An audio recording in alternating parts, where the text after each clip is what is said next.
What's going on, everybody?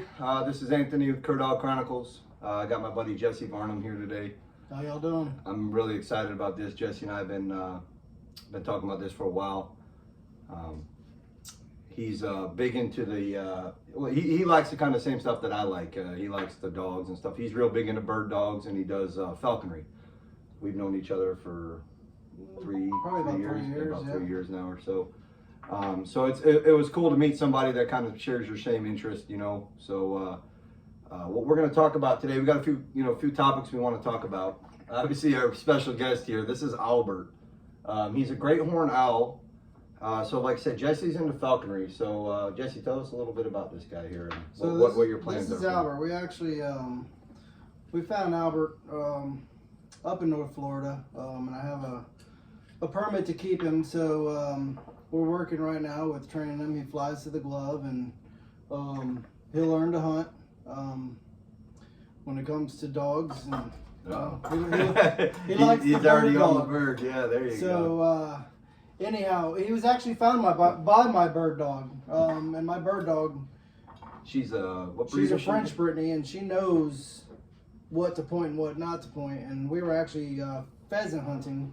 And Albert was actually the same color as a hen pheasant, so she stopped on point and then came off the point real quick. And when I looked around the corner to see what was there, it was him, and he couldn't even fly yet. He was, what do they call them, the babies? Fletch? What do they call them? Yeah, he was a brancher, so he was basically branching, nestling brancher. So he's now part of the hunting family. And you got we couldn't bring the other guy in here because we knew they'd fight, but he's got another red. Nope, I got currently a hair's hawk, and I've flown red tails and different birds. We couldn't bring him in because there would have been a little tussle. So but I actually hunt with my bird dog with the birds, so it's a different way of hunting. Explain to us how you do it. So just like any other bird dog, my bird goes out on point, and I carry the hawks and the birds of prey on an 8 to 10 foot perch. A lot of times they'll pick a different perch. A lot of times they'll ride on that perch. Yeah. And don't you use a pull brush? Yeah, I actually use a pull brush. Yeah, there you go. With redneck ingenuity. With a little AstroTurf on top of it, and they learn to ride on there, and they learn that food is going to come, especially when they really get into their second or third season. They really realize that when the dog's on point, it means it's time to eat, and they really get focused on that. So it's the same thing as a guy hunting with a shotgun. Although I use the birds. You've done it for how long? I've been doing it for about 7 years. With the dogs for just a couple. Because I remember when we first met, you were talking to me about it, and I was like so intrigued. And then you showed me a couple of videos, and it was so cool. But that was some of the coolest stuff. Just what the amount of time and effort and I guess just overall just experience you need to handle these birds, man. It's just like anything else, you know. You got to train it, and you train it in stages, and then you put all the stages together. Yeah.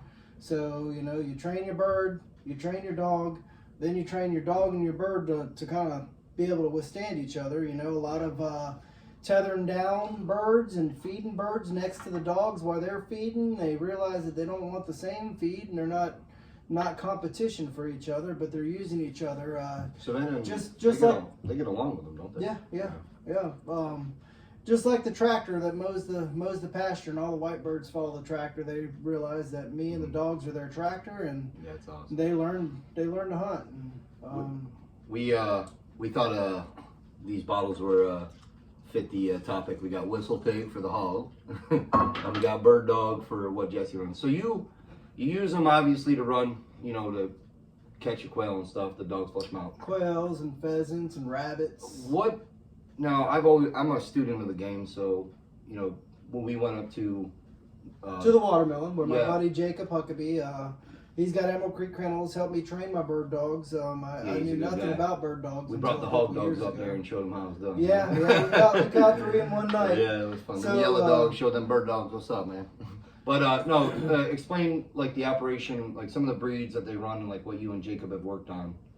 So people know the hog dog world, but the bird dog world to me still is very fascinating. I still and everybody's got their opinion, just like the hog dog world. Everybody You got your opinion, and you got your breeding stocks, and you know, unfortunately, a lot of the good old breeds, just like hog dogs, people start breeding them for looks instead of for what they're intended to be. And you know, you gotta find a reputable breeder, and then you gotta get the training. You gotta get the training early. You know, I originally trained my dog to hunt with birds. Yep. But I converted to her also pointing with guns. So she'll hunt over a gun or she'll hunt over a bird. But it's a lot of hours in the field. A lot of hours in the field with just the birds and the dogs. And what's our motto? You can't make them if you don't take them. Hey, or you can't make them if you're sitting on the couch or they're in the kennel. You gotta play to win. You can't catch them on the couch. You know. So the other thing too, you know, like the training part. Yeah, that's kind of what I really want you to dive into, because I know we train our hog dogs in a certain way. I know it's all general the same, but the bird dogs are a little different. Obviously, they're bred differently. But well, I mean, it's anything, whether you're training a hog dog or a bird dog. You know, you learn from other people. Obviously, I learned from Jacob a lot of things. I'm not an expert. No. I mean, I've learned from the old timers myself. I'm still learning, dude. But from my opinion is you don't train every dog the same. Exactly. You don't train every dog breed the same and every dog the same. They have different personalities. Exactly. You know, like what you would do with one dog, you might not be able to do with the other dog. My dog is sensitive as hell. Which one? Tuna? Tuna. Yeah, oh man. So just to let y'all know, Tuna is the Energizer Bunny from hell. You drop her on the ground, it's 0 to 100 the whole time. The whole time. I don't think there's any stop her to get some. I've actually seen Jessie get her out of the field to go make her go to water because she won't stop. That to me is a real dog. A dog, you cannot put that into a dog. A dog has to have that. You can take the whoa out of the dog, but you cannot put the go in the dog. They have to have it. Some people may disagree with me, but I feel like that's pretty fun. And that's all part of the breeding stock. You gotta get from a reputable breeder that has that in them. You know, but you know you can't teach every GSP or every cur dog or every Brittany the same way. Exactly. You know, they all have feelings. They're sensitive. My dog's sensitive. You know, yellow dogs, man. I can look at my dog and just tell her, "You fucked up." Yeah. You know you messed up. Yeah. And that's it. If I shock her or yell at her, she shuts down. I know a lot of dogs like that, man. You gotta. People think we beat the hell out of these dogs and we force them to hunt, man. It ain't like that. Yeah, you gotta make them know, like, understand that you mean business, but you also gotta understand that certain dogs are a certain way. Yeah. You know, like if you get any yellow dog man knows that yellow dogs are very sensitive. And you know, you can't be too super duper rough on them because they'll shut down on you, just like what you're saying. Yeah, and you know, I'm passionate about this. There is a difference, an absolute 100% difference between punishment and abuse. Absolutely. We've talked about this. You know, I am 100% against any kind of abuse on a dog. Yep. Now, there is punishment for a dog, just like your children. Yep. You know? You're a dad. You know, you spank your children, you don't beat your children. Yep. You know, you might pop your dog on the behind, but you don't beat your dog. Yeah. You know, and but you also have to get your point across. You got to get your point across, and you know, it's a hierarchy. Yes. You got to make sure they know you're in charge, but you can do that without abusing your dog. Tell us some of the breeds that the bird dog guys use. Man, I've seen so many breeds, and you know, I'm new with the bird dog. Just some of the general breeds. Like I know the GSPs, pointers, the English German Short pointers. You got the GSPs, the German Short Hairs. You got the English pointers, the Irish setters, and then you know you got some of your flushing dogs, your Boykin Spaniels, your Cocker Spaniels. You know, so you got pointing dogs and you got flushing dogs, just like in the hog dog world. You got bay dogs and you got catch dogs. Yeah, you got different. You got to have the arsenal. Oh, you can't just go out with one. Well, not necessarily. You got a couple one-man shows. We're working on one with Old Creed, ain't we? Yeah. That joker hits the ground, he's going, son. Yeah, so you got like the pointers and the setters and then the spaniels and you got another dog too. You got I got a little project. She's definitely a project. You know, she came from a bougie home, and now she's learning that she's got to work, but she loves to work. She loves to run. She's got a little quirkiness to her, but you know what? We learn to love the quirkiness. That's what we do. Yeah, we take these dogs in. We love them no matter what. Savannah banana. You know, and they pick it up, or hey, you know what? They don't pick it up. You got a nice dog at the house. Yeah, she's a good dog. She definitely needs, you know, going to be a project for you. She's got some work. But the dog does have some go, I will say that. I've seen Jessie and I've had the pleasure of kind of hunting with Jessie a little bit, being able to take his dogs out and seeing them work. And as a dog man in general, man, do you get the feeling nobody gives a shit about us? They're just looking at Albert. Yeah. I feel like, by the way, like nobody cares about what we're talking. They're just watching Albert. Yeah, this is a raw interview. We're not going to do any editing here. But no, I've had the pleasure to hunt with Jessie and get to see the dogs work. Let's talk a little bit about where we went up in North Florida, Jacob's operation. I want to shout Jacob out. Jacob Huckabee, like you said. Yeah, he works up there at the watermelon plantation, the watermelon pond plantation. Where's that at again? It's up in Archer, Florida. Okay. He's taught me a lot about bird dogs, and I'm lucky enough to be able to spend a lot of time with him. And you know, he's helped me with my dogs and brush up quite a few things. Kind of tighten them up a little bit. But he's got a nice property up there. A lot of bird hunting. He does pheasant releases. What do they offer? They do tower shoots, guided hunts, self-guided hunts. A lot of quail there. A lot of wild quail, and then he also does pen raised releases. But I can tell you that I've hunted some of the management areas, the wildlife management areas, and you know, my dog's found like 3 coveys, and let's say... What's a covey again? A covey of quail, like a little hold up, like where the quail kind of hang out together. You know, flock of birds, covey of quail. Yeah, I got you. So, we found maybe 3 coveys in an hour and a half to 2 hours on the wildlife management areas. Up in Archer, where Jacob's at, I can come in contact every 15 to 20 minutes on an average day with quail. Some of them are pen raised that never got shot. Some of them are pen raised that are getting converted to wild, and they do live. And then there's a lot of wild birds, and you can tell the difference because some of those coveys are 30 birds plus, and they fly. Yeah, and then you got to be able to shoot. You got to be able to shoot too, you know. Yeah, or release the. What is that Tommy saying? You know what? When you release the hawk, you don't miss. Yeah. Or this guy right here, man. I'm still amazed by him, man. Look at those big old yellow orbs. He's definitely a cool bird. But I got the pleasure to meet Jacob and his lovely wife. They really do run a cool operation up there. I think they do dog training as well. Dog training, yep. Usually Logan deals with the beginning stages. They basically start from the bottom up. She starts from the bottom up, you know, basically getting the dog to recall and you know, just basic commands while you're in the field. And then they will 100% take your dog all the way. But you can't stop, you know, like when you get your dog back from somebody that's helped you train your dog, because obviously they got years of experience beyond what you've got, you know, you've got to really feed into their brain and take what they got, and then you got to bring that back home. What's that one lab? You can't one lab that was there. He came 3 seasons in a row. Yeah, and he loses weight and does a great job. They get him slimmed down. They get him trained, and then he goes back home, and he comes back even fatter. And then they got to restart. Now, come on, man. You got to keep your dogs. You got to keep them going. You got to keep them in shape. You got to keep them exercise. I mean, I get it. Summertime is off bird season. They fatten up a little bit, but you know, when you start getting into that September, you got to really start running your dogs again. We run them yellow dogs 24/7, buddy. Yeah, and I run my dogs. Oh yeah, I run my dogs on the golf cart, or you know, just make them run and get them exercise. And follow. You got to keep them in shape now, and you got to do it in the morning. You got to do it in the evening in the summer. You can't do it in the heat of the day. You know, they're gonna. Yeah, you got to be die smart. out. You got to be smart with it. You don't want to hurt your dogs, man. Yeah. You know, like. One thing.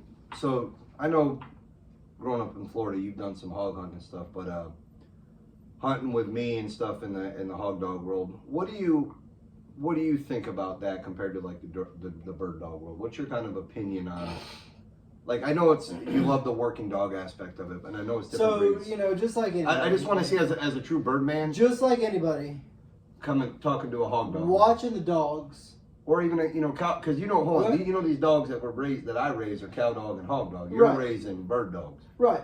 And my bird dogs don't chase birds of prey. They don't chase chickens. Yeah.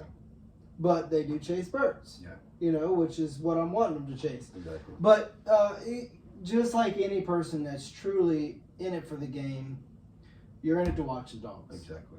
You're not in it. You're not in it for the hog at the end of the day. I mean, you're not in it for a bunch of birds at the end of the day. Yeah, is it nice? Catch a big toothed critter or have 30 quail on the ground. I get it. Is it nice to have some quail to throw on the grill and have a couple drinks and have a barbecue? What was 100%? Hold on. What was my victory on the trip out there? What was my victory?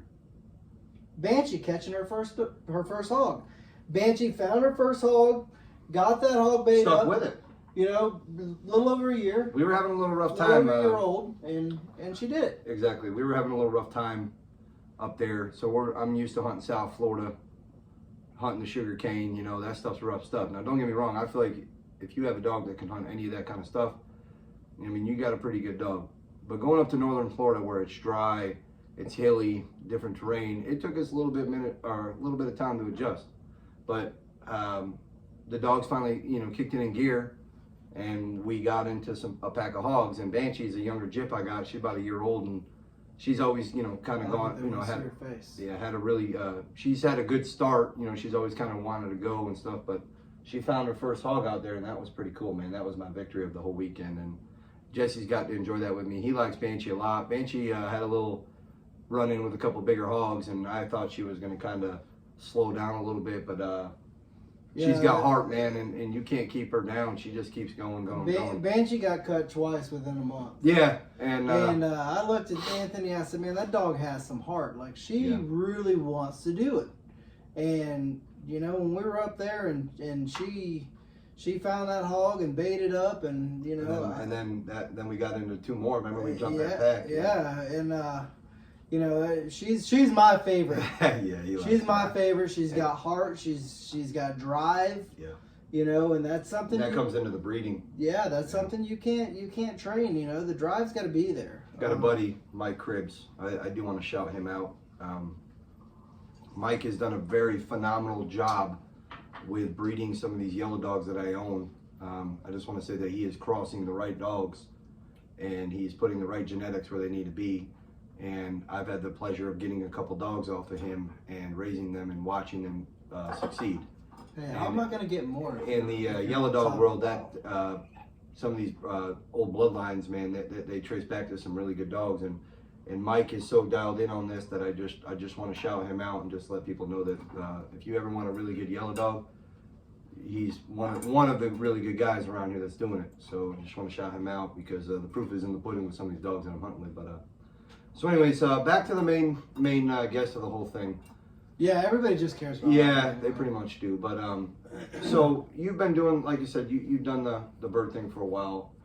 Is there any plans of kind of keep it going, or are you going to kind of slow down on it, or what do you plan on kind of doing with it? Are you going to kind of get another owl or another hawk, or what? What do you? Man, I'm one of those guys that's got to stay busy, right? Yeah. So I learned how to do bees. I keep bees and I remove bees and I do all that, and then I went to the birds and I learned the birds, and then I got a bird dog, and I like to tell everybody I now know about the birds. I'm over 40. Professional. I'm over 40. Yeah, I figured everything out about the birds and the bees. Oh yeah. So that's funny. That's good. For me, I grew up loving fishing. Yep. And I got older, and the waves got rougher. And on windy days, I can still run the dogs. I can still fly the birds. So for me, I just like to keep my mind busy. I like to learn. Dude, you're gonna have to find a better perch. That's not the best perch for you. Let me help him out. He just wants a shot, Putz. That's all he wants to do, but he's on the right bottle too. Whistle pigs here, bird dogs here. So there's some plans of you getting probably maybe another bird eventually. Yeah, I mean, I train a red tail every year because I love training red tails. Now, what does your license allow you to do? What are you allowed to do? So currently, within FWC regulations. Yeah, with U.S. Fish and Wildlife and FWC. Currently, I am allowed to have 5 birds. Okay. I only currently have 2. Okay. But I do like to. And I got Clyde, Albert, and Albert. I do like to train red-tailed hawks. They're my favorite because I love to kill squirrels. Who doesn't? So I love to train a red-tail every year. Now I will never stop doing that. I'll always train a new red-tail every year. I'm up to 4 different red-tails so far, and that's awesome. They all have different personalities, just like dogs. Yeah.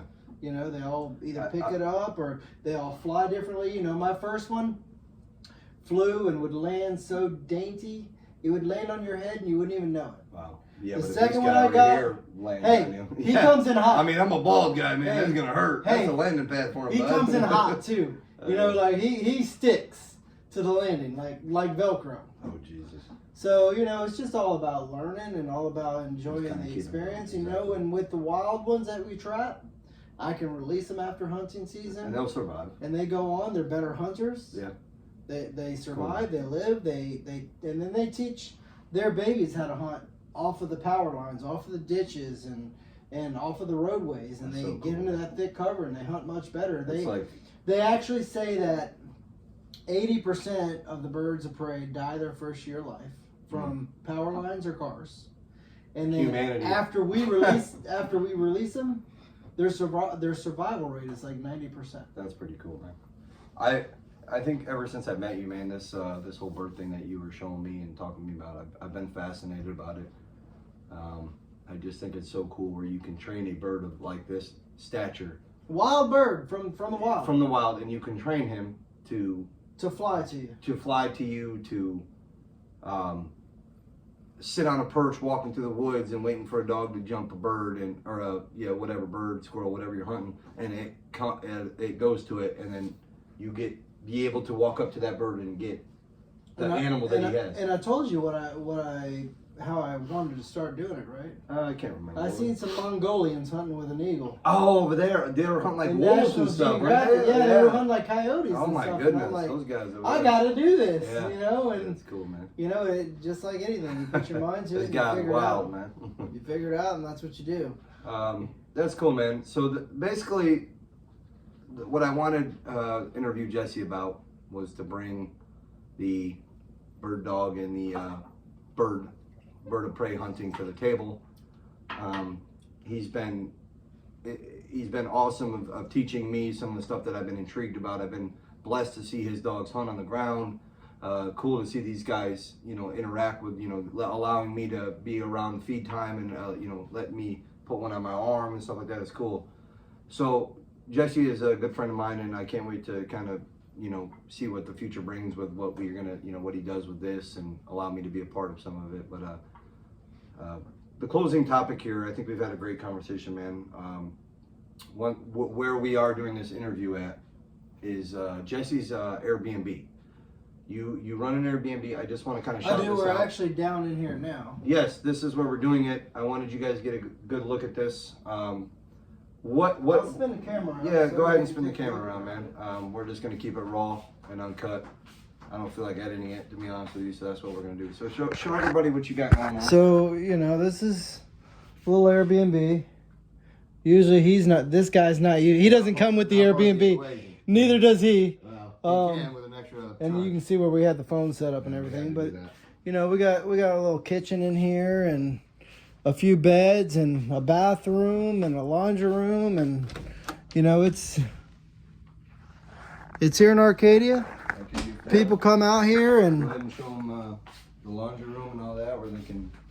Yeah, people come out here. They, you know, whether they have work in the area, they have weddings. Show them the bathroom all over here. Show them what you did. Just anything you want, and we run it year round. You know, if you see it on this video, you just message me and we'll give you a good deal. Give me your information. So it's the Bird's Nest, Arcadia, Florida. You guys want to stay here and come see the birds? What are your rates? We'll show you the birds. $150 a night in season, $199 a night out of season, and I'll even let you hold the birds. So. All right, man. All right. Hey, Dog Chronicles out. Thank you guys for the support. It means the world to me.